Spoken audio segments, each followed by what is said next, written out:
భారత్, పాక్ మధ్య యుద్ధం ముగిసిందో, ముగియలేదో ఇప్పటి వరకు స్పష్టత లేదు. కానీ ఒక విషయం మాత్రం స్పష్టంగా చెప్పదలుచుకున్నాం. మనం పాకిస్తాన్‌తో యుద్ధం చేయలేదు. కేవలం ఉగ్రవాదులతో మాత్రమే యుద్ధం చేశాము. ఉగ్రవాదుల శిబిరాలను మాత్రమే మట్టుబెట్టాము. దాదాపు 100 మంది ఉగ్రవాదులను మట్టుబెట్టాము.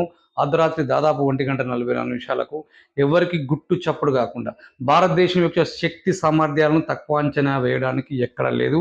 అందులో ప్రధానంగా మన ఆర్మీని ఎక్కువ శక్తి సామర్థ్యాలను తక్కువ అంచనా వేయడానికి లేదు. కాకపోతే ఒక చిన్న ఒక చిన్న విషయం మీతో విన్నవించుకోదలుచుకున్నాం.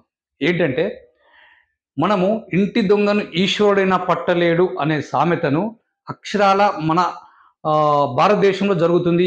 ఇదే విషయం జరుగుతుందనేది నా ఉద్దేశ్యం. ఎందుకంటే, మన ఇంటిలోనే అంటే మన భారతదేశంలోనే ఉండి, మనకు వ్యతిరేకంగా పనిచేస్తూ, మన భారతీయ జెండాను గౌరవించకుండా, మన దేశాన్ని గౌరవించకుండా, మన సమాజాన్ని గౌరవించకుండా, ఇక్కడ టెర్రరిస్టులకు, అక్కడ పాకిస్తాన్ టెర్రరిస్టులకు ఇక్కడున్న కొంతమంది ముస్లింలు, అందరూ అనట్లే, కొంతమంది ముస్లింలు, ప్రత్యేకంగా కొంతమంది ముస్లింలు వాళ్ళకు సపోర్ట్ చేసి, మద్దతు తెలిపి చాలా సంఘటనలు ఫర్ ఎగ్జాంపుల్ లూంబినీ పార్క్, తర్వాత గోకుల్ చాట్, దిల్సుఖ్ నగర్ లాంటి సంఘటనలు జరిగాయంటే ఆ పాకిస్తాన్‌కి వెళ్ళి వచ్చిన ఉగ్రవాదులు కాదు వాళ్ళు.